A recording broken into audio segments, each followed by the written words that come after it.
This process of healing trauma, of healing chronic stress, of healing nervous system disorders absolutely requires a non-verbal approach through the unspoken language of the body. Your nervous system needs you. And I wish I knew this. Correction.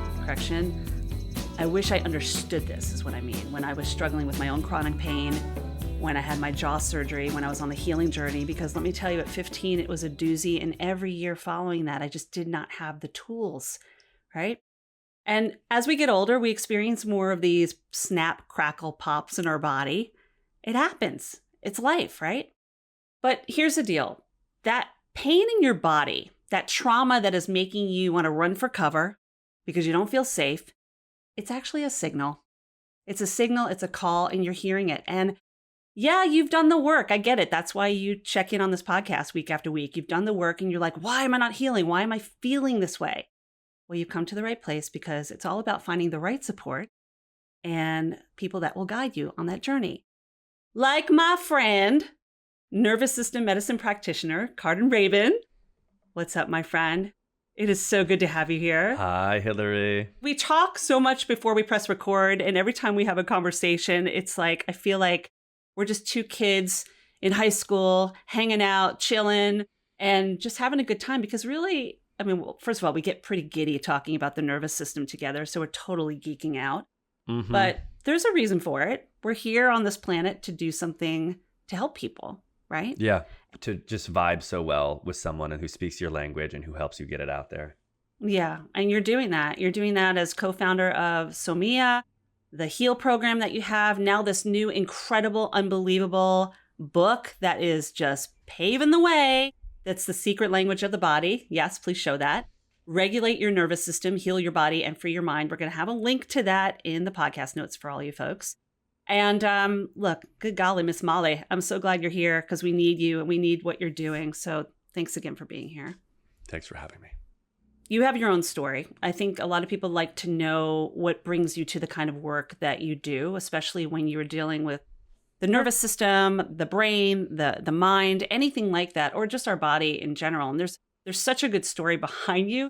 And listen, those of you tuning in, Kardin and I haven't known each other forever. In fact, we have a newer friendship, but I love that because you align with people. We met at the Heal the Healer event, conference, 2-day event. And I was just like, oh my gosh, this like, he's my people and he's going to be yours too. But I want you to share your story so people truly understand how you got into this work.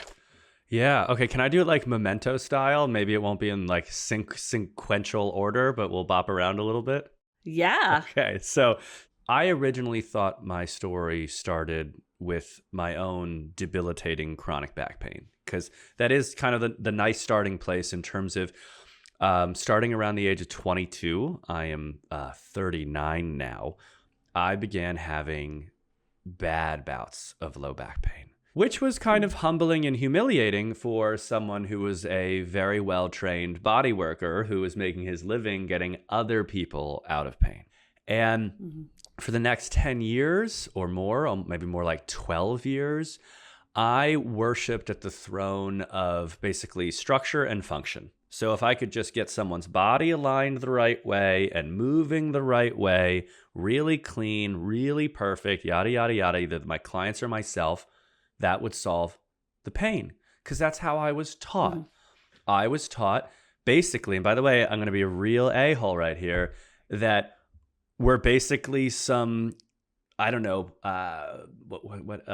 steampunk robot thing from 1642 that has no brain or software. We're just some mechanism, and as long as it's lubed up and put together rightly, it will work correctly. And it turns out that although there's some truth to that, it's also bullshit. We're not a mechanism first. We're a nervous system first. We are a human with feelings and emotions and a brain. And moreover, and I didn't know this at the time because this is not what I had been taught, the only organ in your body responsible for pain at all times is your brain and your nervous system. That's it. I'll say that again. Yeah. The only organ in your body at all times that's responsible for whether you have pain or not is your brain and your nervous system. And it makes errors, right? Like we've all, for example, had something brush our leg and go, ow, right? And we look down and it was just this, like, maybe it was a thorn, right? It wasn't a really big deal. There'll be other times where we'll get like burned or something while we're busy doing something and we won't even notice how badly we got burned. We'll see that we have some wound later on, right? Also, people will often be in like athletic events. They'll sprain an ankle. It'll be swollen as heck. They won't even notice it till the evening. The brain is making choices and decisions about pain all the time. And we're going to get a lot more into that, guys. But essentially, here I was trying to fix things mechanically and functionally for myself and my clients, sometimes being successful and sometimes not. And I went on like this for 10 or 12 years. And each time my quote unquote back would go out, I would be bedridden, often for days. I would have electrical storms of pain in my groin and my abdomen. I would have bilateral shooting pains like ice picks down into my calves. And it was threatening my livelihood, my life. I was no longer wanting to go out and do things, social things. I couldn't go on trips. My entire life started being defined by managing my incessant pain. And again, it was not progressing with any of these conventional techniques. Osteopathy, chiropractic, acupuncture, bodywork, you name it, ayahuasca ceremonies. And I was, this is where we'll go in the kind of the memento stuff. I realized that I was marching down the same path towards drugs and surgery that took my mother from me when I was 21. So my mom had a back injury in her early 30s. And she had gotten a double spinal fusion, which is a type of surgery where they fused L2, L3, and L4 in her back. And but even though she had it repaired, it was still hurting her. And the next 20 years of her life was organized around managing this pain. And this was the mid 80s and 90s. And Hilary, I'll give you 3 guesses. It begins with O and ends with opioids. What was the standard of care for my mother during that time? Opioids. Yeah, opioids. I can't even imagine. My mother was prescribed 12 Percocets a day. That'd kill a horse, folks. It'd kill a horse. Yeah. 12 Percocets a day. Went from specialist to specialist, surgeon to surgeon. And year after year, it was just those opioids. We're not going to go into my trauma and stuff right now, but growing up with a mother who was managing her own pain and was on 12 Percocets a day that I thought was normal. Like, didn't everyone's mom just pop a dozen pills a day? Long story short is that a body can't do that forever. And so my mom died at 54 years old when I was 21 of basically complications of long-term opioid use. Here I was 12 years later, having done everything in my power by becoming healthy and a body worker and fit to avoid her fate. And I was marching towards it myself. Our ancestral trauma, I mean, that's something I'm sure you deal with a lot too in the work that you do, but it's so much about us wanting to stop that ancestral trauma. And it's that push-pull theory, right? Like we're saying, I'm stopping it now. I'm not getting on that track. And we wind up falling into that if we're not too careful, you know, get the wake-up call. Well, it was also total bypass, right? Yeah. It was no coincidence that my embodied pain, my symptom presentation, due to my repression of my stress and trauma and dysregulation, presented like my mother's, right? So I just want to say here that genes are not everything, folks, when it comes to chronic illness. Like, yes, they might say you have a congenital or a family predisposition to rheumatoid arthritis or back pain or depression.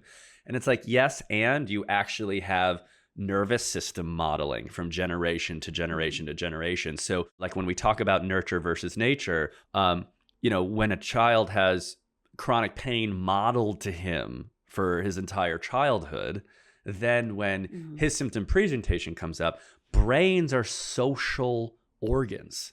And they're often going to manifest their dysfunction precisely the way they were modeled to. So I got lucky.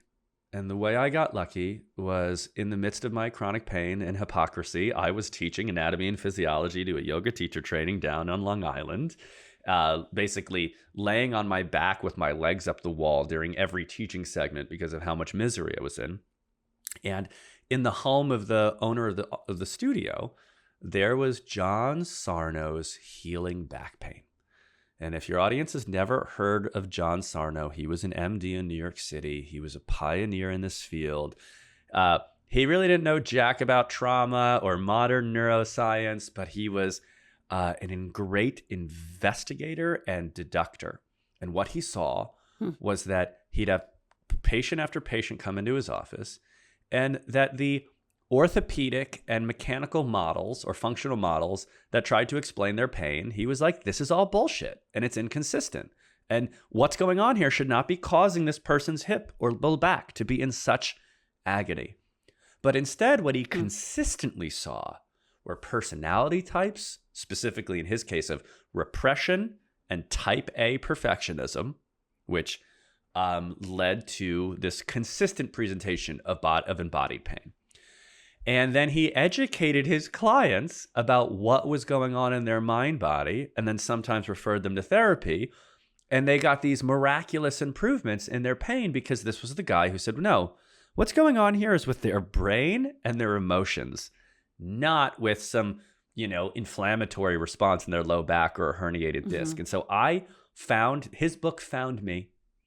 And for the first time in 5 years, I had a significant of almost an 80% improvement in my pain from just reading his book. Which book was that? This was Healing Back Pain by John Sarno. Grab that book, grab your book. Right, exactly. And even though this thing was the first edition of this one was 1991. And again, we've progressed quite a bit from what John was talking about, because he was looking at this stuff with the lens, he was trained in the 30s. So, but the point is it's still a valuable book. This book saved my life and initiated me into this entire space of helping people heal chronic pain, chronic fatigue syndrome, fibromyalgia, migraines, IBS, this constellation, this galaxy of mind-body disorders that have their root in trauma, dysregulated nervous system, and something we can talk more about, which is conditioned responses. And that, I guess there's a lot more to my story, but that's how I got here, Hilary. We're glad you're here, because I feel like everything we go through, and a big part of this podcast is the trauma to triumphs, right? And if we're using our triumphs well, we're here to share with others how to take care of themselves. It's like your upset could be somebody else's survival guide, what you went through. So it sucks that we have to go through some of this stuff, but we learn from each other, So your story could be someone else's survival guide, and is. And then the work that you're doing is continuing to help other people not just survive, but live well, And I think, going back to what you said just a few minutes ago, learning that you could be doing all the trauma healing in the world. You could be doing everything to get your symptoms in alignment, deal with your IBS, deal with your migraines, autoimmune problems. But again, why do you want to deal with it? How do you get unstuck? And I think that's something I would like for us to talk about, is like, how do you move beyond managing these things and actually find the healing? Because we hear the word manage a lot. Let's befriend it. Let's manage it. People are just like, I'm freaking tired of feeling the migraine and the pulsating in the back of my head, or my stomach being in knots, and I'm eating all the anti-inflammatory foods out. Okay, it's more than that. So how do we take it to the next level? Yes, right. Because I like to say that we come to this work to repair, but we stay with it to transcend, right? So I think we're using very similar language, right? So nervous system trauma, chronic stress, and nervous system dysregulation, that's like this through line between them. They're sort of what make the soil ripe for symptoms, ranging from chronic pain to CFS to gut issues to autoimmune issues. But like I said, they make it ripe. So if your nervous system is basically in survival mode, which is what trauma and chronic stress do to it, we're all very familiar with when we're stressed out, when we're at our limit, the way we snap, right? We like maybe snap at our kids, snap at our spouse, lose it at work. We're all very clear. Most of us can see our behavioral dysregulation. We might not be able to do something about it, but we see it. I am 100% literal here when I say your immune system, your nervous system, your cellular response is doing the same fucking thing in your body, okay? So when you're not stressed out and the annoying person comes by, you're able to deal with it. But when you're stressed out, you snap at them. When you're stressed out and dysregulated and gluten comes through your belly, you snap because you can't deal with it, because the entire system is at that point outside its window of tolerance, outside of its capacity to absorb more. So what is basically a benign irritant, again, unless you have celiac, but like gluten, like environmental allergens, like dairy, like all these foods your body has been, by the way, become sensitized to, and your own fear is driving it. These symptoms that present themselves largely have to do with your physiology responding in a completely dysregulated and hyperbolic way, in the same way that you're behaviorally responding hyperbolic and dysregulated to relations. There is no difference. Your mind, your body, your relationships, and your cellular experience don't differentiate, folks. So that's number one. That's the first part of what's driving symptoms. And so learning how to recondition your body, your nervous system, your immune system, your pain response system to have more regulated responses to internal stimuli is a parallel but separate skill set than learning how not to explode at your husband or snap at your kids and regulate in real time relationally. I want to say one other thing, is that what tends to happen is conditioned responses. So my low back pain actually began, again, the gun was kind of loaded by my mother's modeling, but I started CrossFit when I was 25. And I did it because I wanted to get strong, and CrossFit's freaking hard. I have this background of, I was a sickly asthmatic child, and I ended up using shame and self-criticism in my teens to make myself fit because I was so embarrassed and, again, ashamed of my own weakness. So fitness was already associated with feelings of shame and pushing so hard and so much self-criticism to drive me forward. Now at 25, I go into CrossFit. They subject me to some ridiculously hard and inappropriate workout of deadlifts, right? By the way, but this is what everyone needs to understand. I got an injury doing that, but the injury happened in parallel with a huge amount of shame and fear and pressure. The body learns a conditioned response.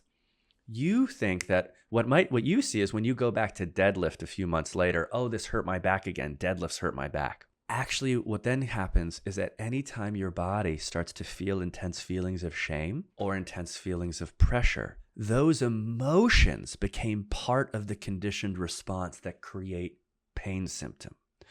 So you're looking at activities, but the special sauce of nervous system dysregulation and getting out of symptoms is to look at what emotional state your nervous system is in when you're experiencing symptoms, because it's that emotional state that's become associated with the symptom. So instead of Pavlov ringing his bell to make the dog salivate, all those dogs might have to do now is feel shame and they'll salivate. So again, instead of the deadlift making my low back hurt, a situation of having a lot of deadlines and maybe disappointing my boss and feeling pressure and shame, holy shit, my back is hurting, or my migraine started, or my gut issue got worse. So I just threw a lot at you, Hilary, but where I'm getting at is that when we're dysregulated, our internal physiology has the same dysregulated responses inside our system as we have relationally outside our system to other people. And moreover, chronic symptoms are the result of conditioned responses happening between emotional states and symptoms. So important for us to know this. And I'm glad you went into this. I think you gave a lot of different scenarios and examples. If someone's coming to this for the first time and is like, whoa, information overload, that's why we're here. Because your book, and I want to get into this again, the book that's been released is The Secret Language of the Body, Regulate Your Nervous System, Heal Your Body, and Free Your Mind. We're going to actually add that into the listen notes so you can grab it.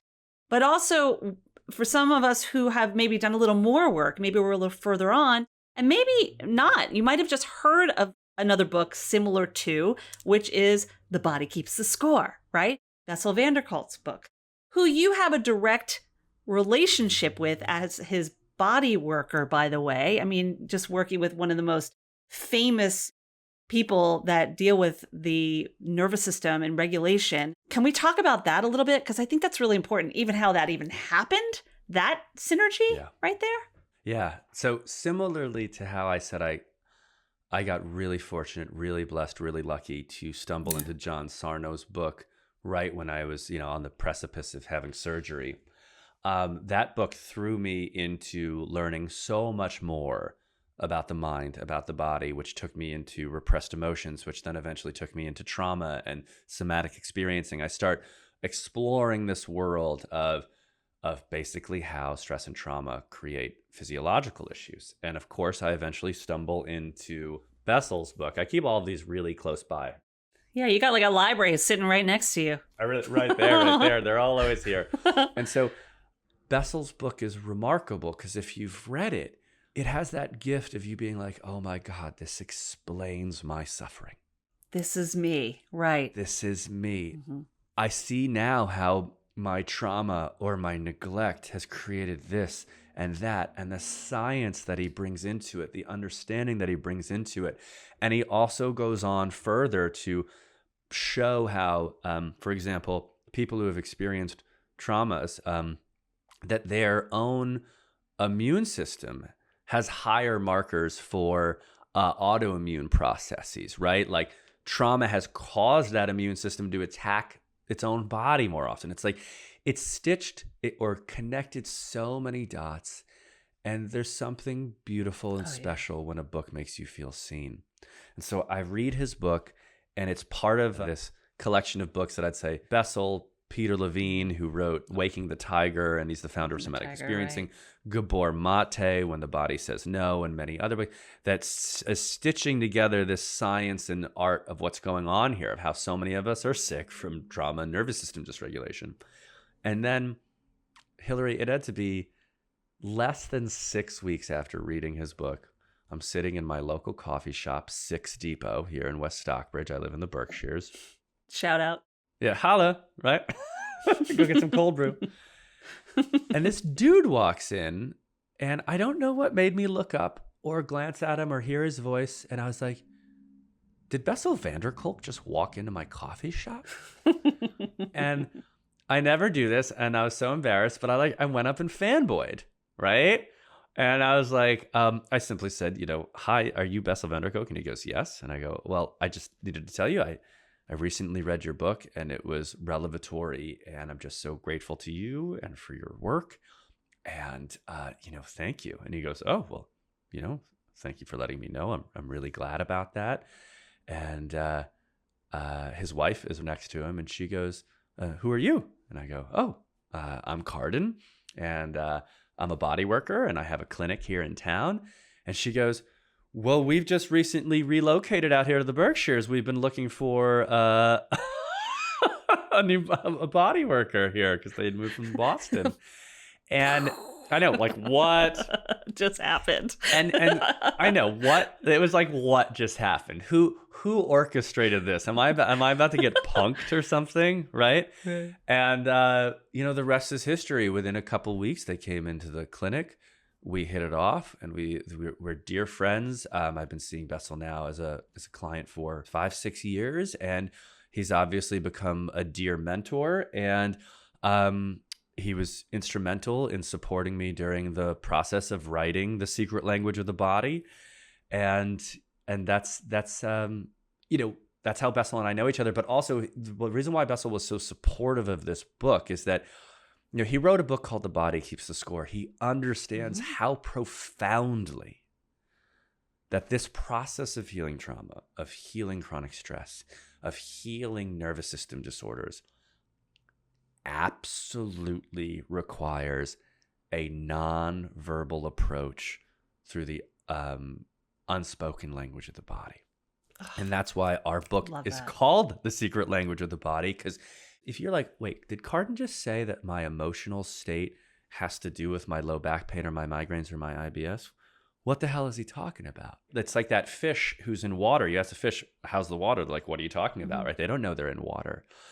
It takes training to get out of your head, out of your endless cognitive loop, and actually tune in to the sensations, emotions, experience, and information come from your autonomic nervous system in your body.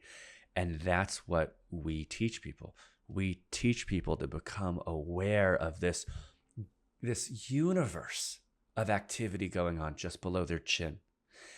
And as you can become aware of that secret language, it's like being able to, it's like people are speaking Italian around me. Oh my God, I can't believe people are speaking Italian around me.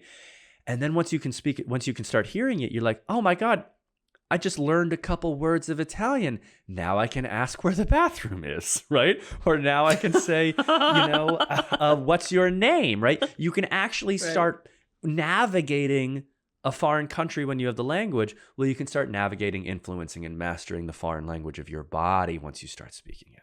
I love how you put that. That is such a brilliant way of thinking about it. That it's like emerging into the culture, right? So emerge into the culture of your own body, right? Learn the language of your body. That's brilliant. Yeah. That's a really great way of putting it. How does this book differ from Bessel's book? Because Bessel's book is not very layman. It's very scientific. And it is such a good book. But how is yours different some years later? Bessel's book is extraordinarily, like I said, revelatory. And then he does review 5 very powerful treatment approaches that you can try to do with a therapist, like EMDR, internal family systems, neurofeedback. Right. But ultimately, the book is not a manual on how you can begin healing yourself. It has changed the course of the world. And again, it then refers you to things you could do. But for those who want to read that book and like me and probably like you, Hilary, like instantly hit it, like how do I start healing this now, right? That's what our book does. So our book has almost 100 practices in it. And the entire manuscript is organized around a process that we call AIR. And the AIR approach stands for awareness, interruption, and redesign, right? You have to become aware of the conversation that's happening in your body, right? That's the first thing. If you can't hear it, if you don't even know Italian is being spoken around you, you're SOL, all right? Now you're listening, right? But how do you influence? Well, you have to be able to start speaking it, and you have to start interrupting it, because your body is a pattern recognition and habit repetition. Pattern recognition and habit repetition machine. It does not change by itself. It just repeats its old tried and true patterns, even if those patterns are destroying your life and your health. So you have to learn how to interrupt and go, yo, shut up. You must stop doing this for a minute. Can we have a conversation, please? And so our book starts with letting you hear the language. That's number 1. Number 2 is a whole variety of techniques, from top-down cognitive behavioral techniques to bottom-up polyvagal techniques that allow you to interrupt the dysregulated conversation. And then the redesign component is basically, even trauma, as sacred and meaningful as it is a constellation of shitty habits built on trying to help you survive. And you have to redesign those habits. And so that's the third step, is redesign, to create new neural pathways, new responses. And so that's the big difference between the body keeps the score and the secret language of the body. The body keeps the score blows your mind with like, the world is round, right? And then the secret language of the body says, and this is how you build a sailboat and how to navigate it. But I love it. And the fact that there are so many different approaches and techniques that you're sharing. And look, before I came into the work of havening techniques, I had no idea what it was. I'm like, what is this havening thing? You know, it's learning about something new, see if it works for you. There might be 100 ideas in there of what you can do, but choose what works for you. It doesn't mean you have to implement 100 of them. Find the ones that work for you, cherry pick, and choose what works for you, because it's all bio-individuality. So again, we're going to share that book. We'll share them all, but I really want to focus on your book because it's now, it's present, it's current, it's new. And with new thoughts come new possibilities. And that's the secret language of the body. Regulate your nervous system, heal your body, free your mind. And if you think that this episode will touch, move, and inspire somebody, and someone's like, oh my gosh, not only am I going through this, somebody else is, pay this forward, pass this conversation along. Leave a rating review. It lets people know that this episode exists with Kardin. We're going to certainly have more conversations. I do not doubt that, Kardin. And also, you are giving away the first module of your online nervous system program, HEAL, for free. Hello, people. Like, grab it now. Like, that's all I'm saying. Grab it now. Is HEAL an acronym? No, HEAL's not an acronym. It is it's what we want to do. We want to heal folks. And, you know, I wanted to call it Cure. We ended up calling it HEAL. But as you said at the beginning of this program, Hilary, Jen and I, we do not have a program built on managing symptoms. F that. We have a program built on healing symptoms. Like gonzo. Bring it. I'm serious. Bring it. Like gonzo. And that if and when, because part of healing, especially when you have nervous system dysregulation, is not like always being perfect, right? That's not how life works. But if you do have a dip and you do like, oh, my low back's coming down, or my belly's coming back a little bit, you know exactly what to do. You know exactly why. You take that sacred symptom, as we often call it, because it's a messenger saying up, up, up, up, up. You are moving into that dysregulated zone again. Maybe you've made some life choices that aren't quite right. Maybe survival parts of yourself from the past have reestablished control and the progress you made has been diminished. So your symptoms, not only do they mostly go away, but when they do arise, they are this powerful signal that says, oh, course correct. We're doing the things that we're not supposed to do for ourselves. So yeah. And so it's called HEAL Foundations. You can go to SOMIAinternational.com. That's one place you can find HEAL Foundations. Also at Kardin Rabin, following me on Instagram and going to my link tree. That's where all the good stuff is. But you can learn how to dive right into this immediately. We're going to share all of that in the listen notes of the podcast because people need to know that they can get the book, they can get the programs, they get the free that course, the first part of the course, just so they can see if this is right for them, right? But I mean, giving it a shot is better than not doing it at all, right? So we're going to share all of that. I'm curious. Amen to that. SOMIA, speaking Italian. The moment you were talking about learning about a different language in the body, it brought me back to when I first asked you, how do you say the name of your course? And you're like, SOMIA, like the Italian word. SOMIA. Yeah. Like it makes me want to go into the song. Oh, sola mia. So can we talk about that for a minute? Because we haven't even touched on that yet. So SOMIA is the mothership of, so me and my partner, Jennifer Mann, we not only co-wrote the book together, but the book is really the result of the impact of the course of the HEAL program. And SOMIA is what holds it all together. And SOMIA is an international nervous system and somatics platform that is designed to teach anyone how to master, to really understand, to become intimately connected, to influence and transform their own mind, body, and nervous system. And not just through a collection of practices, but through a profound understanding and application of principle. Because mastery isn't monkey see, monkey do. Mastery isn't just being really good at the vagus techniques or really good at the internal family systems or parts work process.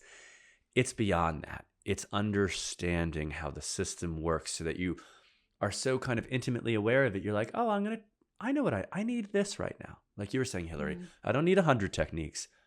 This is the one that's appropriate right now. So that's what SOMIA exists for, to educate the world about through the means of the course and our other offerings. And then SOMIA community is called the Healing Collective. So inside the course itself, we have these absolutely wonderful mentors. And all of our mentors came to our program, came to work with Jen and I when they were bedbound with illness, with a symptom list that was terrifyingly long, from CFS to post-viral syndromes to ectopic heartbeats to mast cell activation system. These folks were in dire straits, and they used nervous system regulation in our program to get their lives back. And as you know, Hilary, often when you've found something that transforms your life to such a degree, it becomes your calling to pay it forward, right? And so our Healing Collective is held by those mentors, and we have online forums of fellow self-healers who are on the path just like you.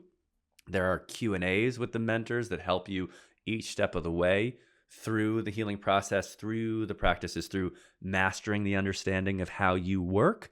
And then, of course, Jen and I are present as well. SOMIA really does want to bring more people together in real life to do this healing process.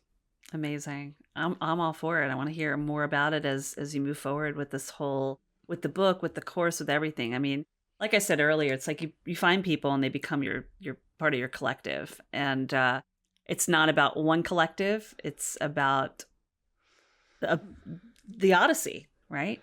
The Odyssey. It is. And I love everything that you're doing. I really feel that you are this journey and everything that you've been through. And you know this. I don't need to tell you this, but it feels good to say it, is that everything you've been through has brought you to where you are so that you can serve others. And the more we can do for ourselves, the more we can help others on their journey. And one other thing, you need to have a podcast. And if you don't do a podcast, you need to at least do voiceovers with that voice. I know you've been told that before. I do. You're stroking my ego with my sisters and my wife would please ask you not to do. The audiobook is read by me and Jen. So I read the narrative and the explanatory parts, and then Jen reads the practices. It's a really nice duet of, I guess, baritone and soprano. So that's my first foray. So I'll get to podcasting another time, but I was actually just really thinking about your expression, that from trauma to triumph. And so something that I really want to offer for you and all your listeners is that if we move past the nervous system for a second and start simply with the idea of energy, chi, or a term that I like, which is called life force. Most folks know now, and I hope if they don't hear this from me, that all of your survival patterns, all of your coping responses, all of your trauma responses are extraordinary efforts by your mind and body, by your nervous system, by your life force to protect you and keep you alive. And it's wildly powerful. Like, if for a moment you didn't criticize your trauma response and just looked how potent it was, like, holy shit, look at all of this energy that mobilizes to protect me. You know, like, it's so powerful, it could light up a city, you know, and it feels that way sometimes in your body. Yet when it is stuck, when it's patterned and habitualized by trauma into survival, it is life force that's trapped in a very dark and unhelpful place. And the beauty of this work is that as you recognize it and you're able to liberate that life force that's in the trauma response and then redesign it, that same volcano of energy that's been deploying for your entire life to keep you protected, safe, and surviving, you get to reclaim that life force for triumph, for living, for creativity, for fucking crushing it at life. I'm 100% serious about this, that the greatest victory of my healing journey has not been getting out of pain, although that's been fucking dope not to be in pain.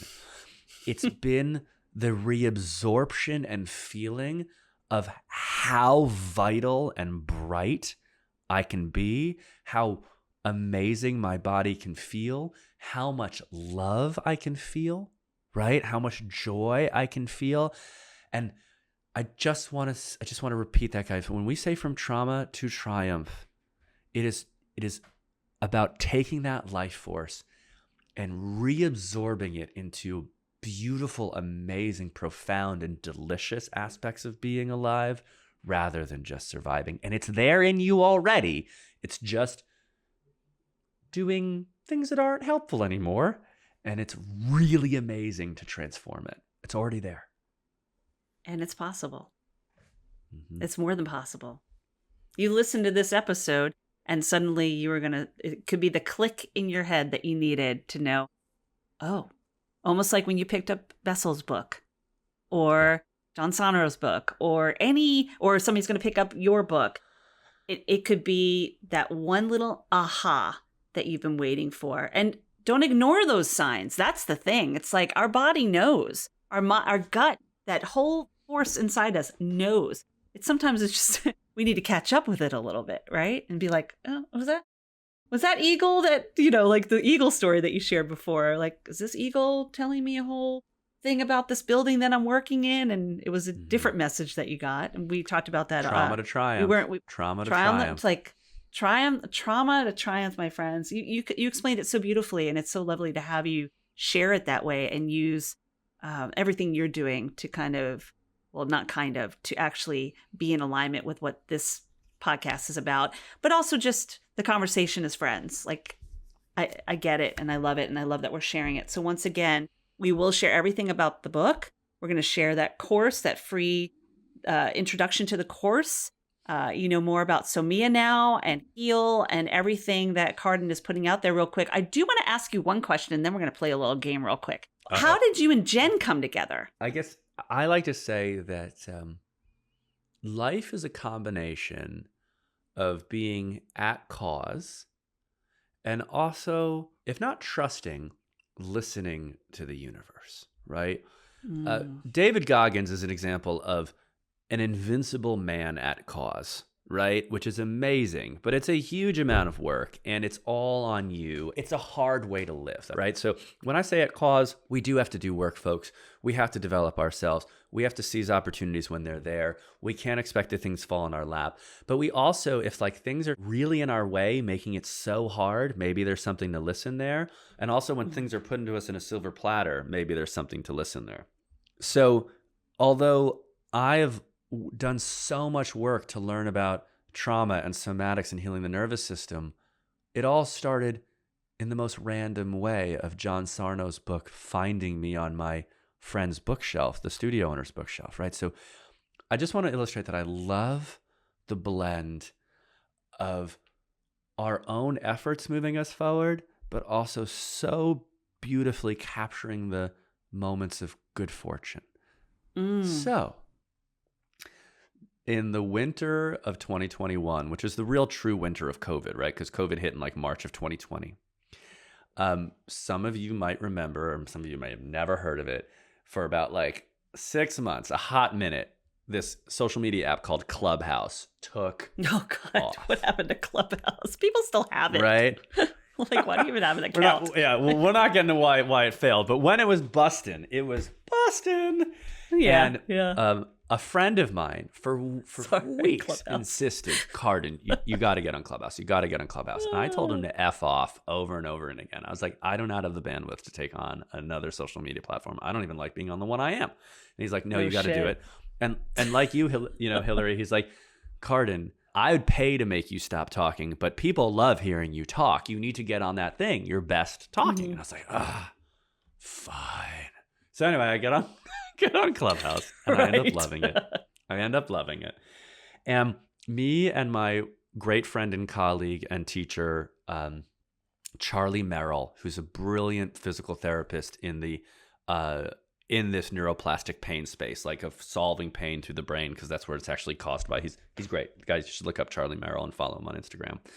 He and I ran a show on Clubhouse Weekly called Ask the Pain Guys. For the short-lived Clubhouse. And it was, we loved it, right? People would come into the Clubhouse and we would talk about neuroplastic pain, about conditioned responses, about how the brain's responsible for pain. And we would have people would be able to come on stage and ask questions about how to deal with X, Y, and Z injury or pain process. And it was great.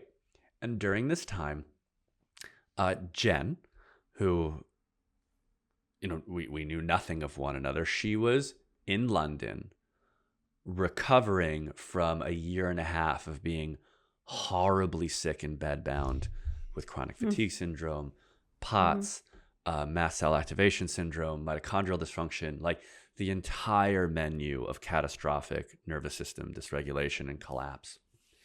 And she had made she was in the midst of healing through various nervous system techniques. And that same day that I was running the show with Charlie, she downloaded the app, hopped on for the first time ever, stumbled into the room of Ask the Pain Guys, listened to our conversation, asked a question. We had a little good exchange on Clubhouse. She signed off, never went back on Clubhouse again, but she sent me a DM through Instagram to follow up on the conversation in Clubhouse. And then we hit it off on Instagram. She became a client. And then she became my friend and my colleague and my partner.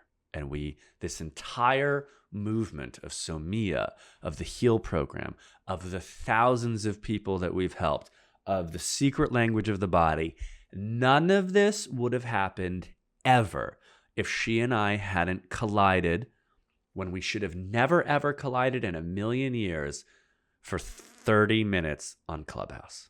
That's crazy. So we have to really say thanks to Clubhouse. It's like being in a bad relationship and you're like, oh, I don't know why that happened, and then you're like, oh, wait, that led me to this, right? Exactly. Clubhouse. That was the bad relationship. Well, exactly. That was and COVID. Thanks for locking us all at home for a year and a half, so that we had to be on this app because we had nothing else to do. Right. So yeah, that's how Jen and I met, and we are clearly long lost siblings, and but yeah, that's the magic of that. That's what I'm saying. And then to seize it, to then do it, right, to go for it once it was there. But once again, success is a mysterious thing, isn't it? I love that you share that story. It's so inspiring. I mean, especially when you told me that you wrote the book in 100 days, as someone who's sitting here finishing my book and submitting my proposals and stuff, I'm like, oh God, a book. Is this supposed to take me years? And I'm a writer, right? But it's all the synergy. It's all the alignment and things just trusting that everything will work out. Not just writing a book, but just the people that come into your life, the situations. You have a lot of synergies that have happened in your life, and we can manifest till the day is long, right? Manifesting's great, but I think a lot of it is just releasing, letting go, surrendering, trusting, but also like having a clear idea of like, I know I'm here for something more. I know I'm here for something. This shit did not happen for no reason. I say that all the time. I'm like, those days when you're in the shit, you're like, it's got to be for something. It's got to be for something. It really does. And I invite, if you're alive, it means that you also have diamonds in your life. And what that means, and what I think can be a really nice practice, is to maybe close your eyes, or the next time you're in a shower, close your eyes and think about every wildly improbable instance that has led you to where you are still alive, or despite all this hardship, you have this remarkable partner, right? Or a job. And what I want you to look at is those improbable moments of like, yeah, that wouldn't have happened if I hadn't gone to the coffee shop at that fucking moment of that day. Well, in my instance, Bessel van Der Kolk freaking wandered in, right? But we all have these moments, Hilary. Can you think of the ones you have? Like just the countless, like you and I bumping into each other at Joshua's, right? Like just that, like how sweet of a thing, you know? And when you start looking at that, there's a kind of haven that wraps itself around your body and your skin. You almost get goosebumps in a good way where you're like, holy shit, these diamonds, none of them, quote unquote, should have happened. None of them happened because I made them happen.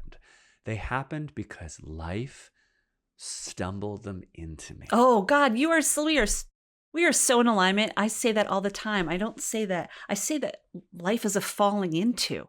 We fall into these moments. I love that you say that because it's amazing how things happen. And sometimes we can't explain, and we don't need to have answers. Sometimes not having the actual answer or proof positive is the answer. The answer is just be happy that it's happening, right? It's just like, I mean, I think about that event that we did, Heal the Healer, and I know you and I have done many events other than that, but that event was really something special. And I do want to give a shout out to Joshua Rosenthal for that, because whether you went through IIN or not, which is the Institute for Integrative Nutrition, you know each other somehow, whether you live in the Shires, as you call it. I love that, which I'm looking for real estate like tomorrow.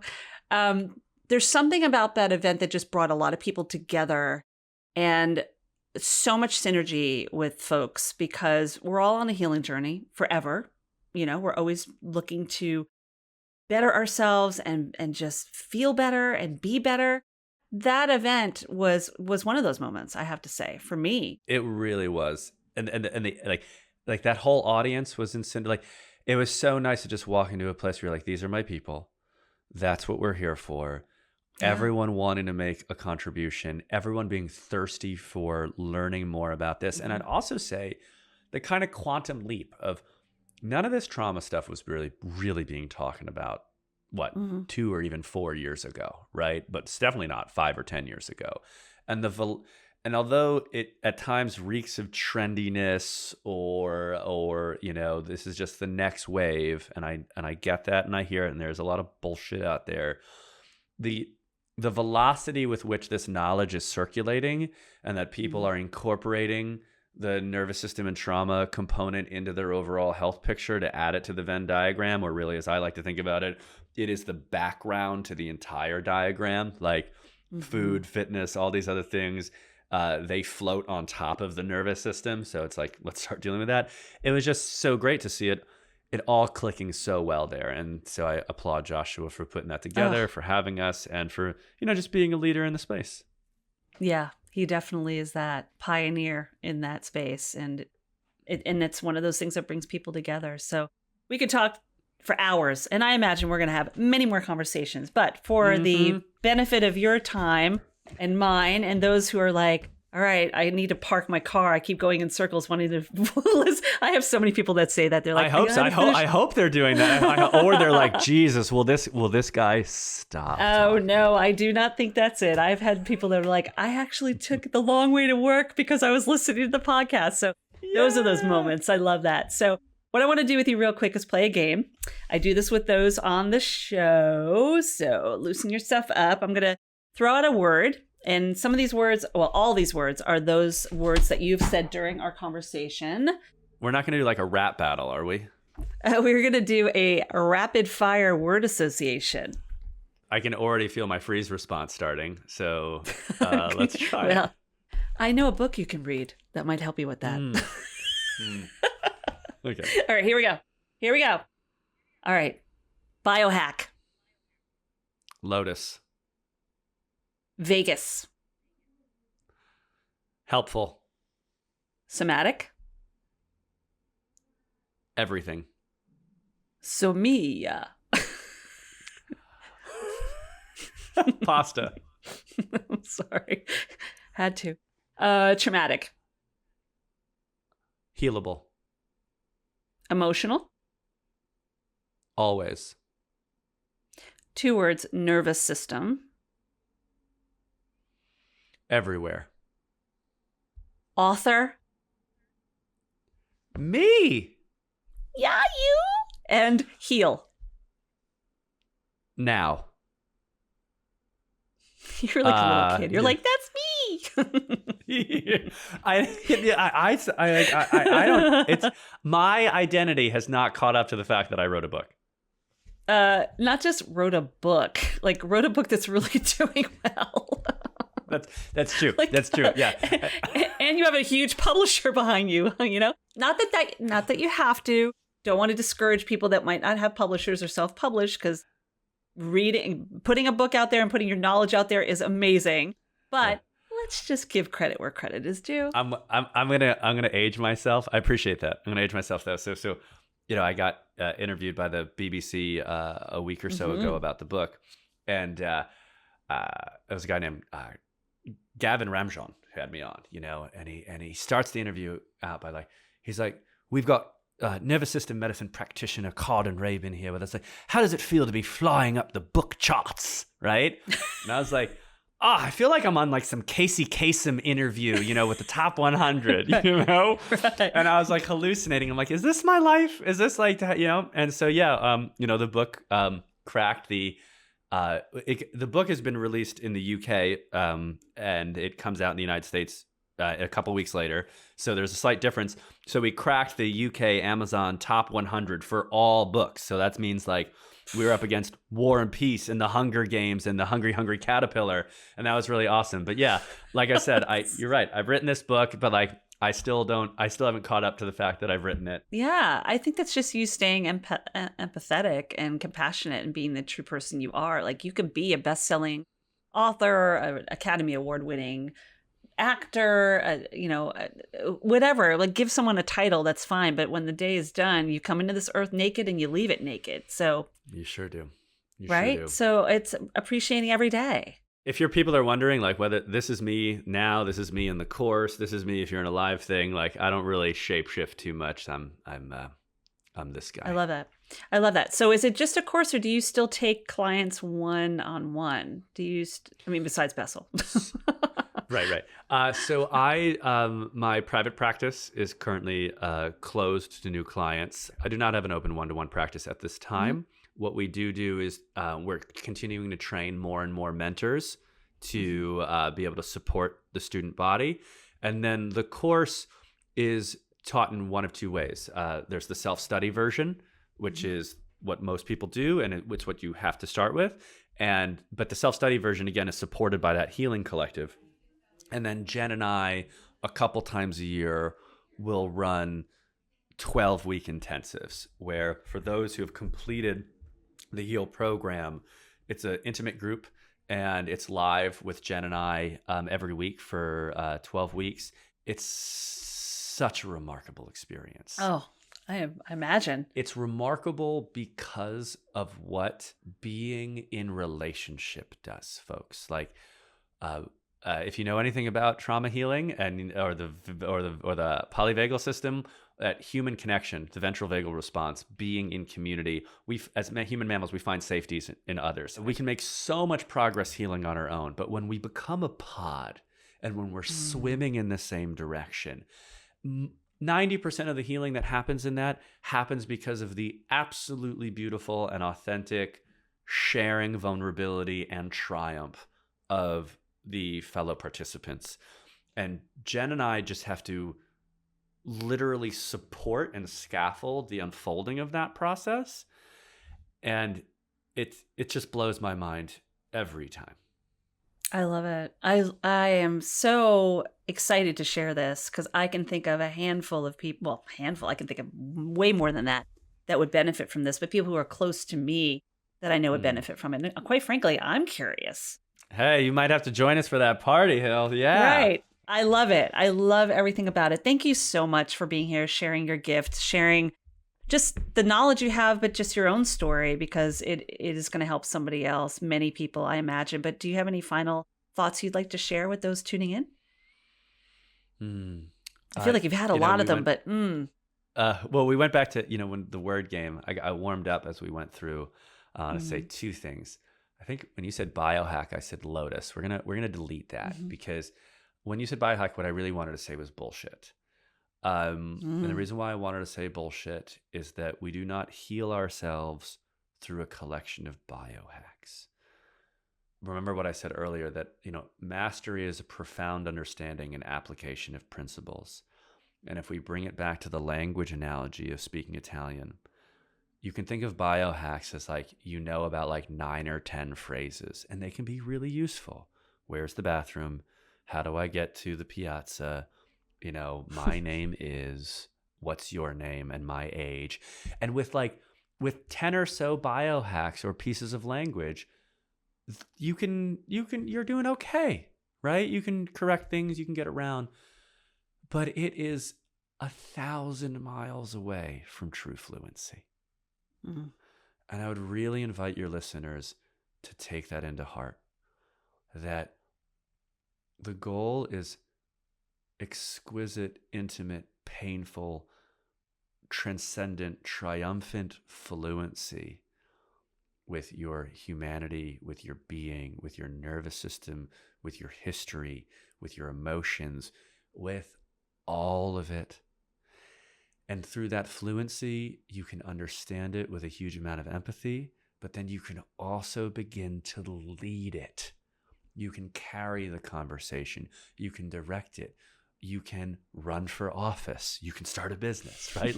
What you're capable of when you can speak instead of just say a couple phrases, it's the biggest difference in the world. So stop looking for just more practices, folks. Find folks like Hilary and I and the other people who are teaching you how to see the forest, not just the trees, right? That's the kind of training that you're looking for. And the last thing I think you said in that lightning round was now, right? You said heal and I said now. Timing comes for all of us. But if you can just remember, I said it was a combination of being at cause and having the universe stumble into you. Right now, something might be stumbling into you, and my invitation for you is to say yes and try it and do it. Yes. Standing in the tension of that moment is right before the change happens. You're you're aware. You're in the A. It's the awareness. Yep. If you weren't aware, you'd be like, burr, burr, burr, hands are flailing and you're doing whatever, right? You're in it. You feel it. It's happening. Had I not gone up, had I not fanboyed on Bessel van der, right? So again, the universe brought it into me. Bessel walked into the cafe. But had I given into my fear and my embarrassment and not fanboyed, I would not have one of the most important relationships in my entire life. Oh, I felt that. So say yes, y'all. In those moments when the universe has thrown you an easy pass, fucking catch it and run with it. Yeah. Get out of the ego way. That fear of being rejected. It's really what it is. It's so much easier than working hard for everything all the time. Right. I don't have to work for a living. So those are my final thoughts, Hilary. And next time we talk, I think it would be fun to talk about, instead of recovering from pain, it'd be really cool to maybe talk about relationships, because that's, I think, another massive space. I'm all over it. Let's. All right. Yeah. Let's do that. All right. Time. So on that note, thank you so much for saying yes to this conversation and the many conversations we've had just in a short amount of time, because I'm just glad you said yes. I'm just going to leave it at that. Mwah. Mwah. I'm going to close on that. Mwah. Mwah. Mwah.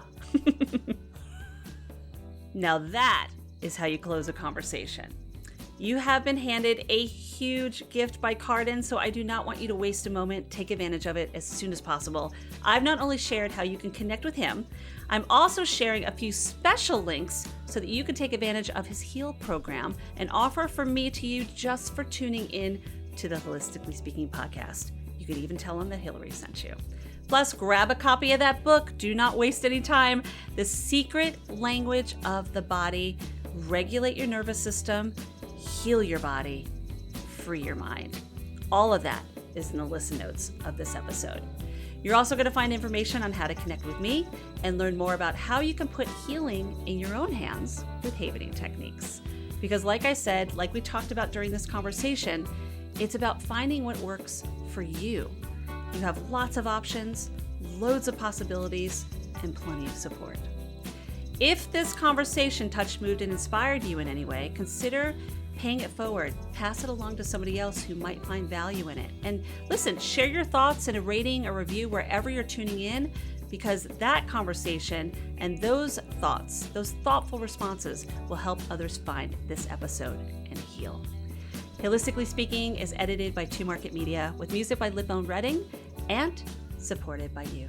So thank you. On that note, just a reminder that these traumas in our lives, there are triumphs just waiting to be celebrated. You have the tools to heal. You have the support. I love you. I believe in you. And I will see you soon. Be well. I know the girl with mountains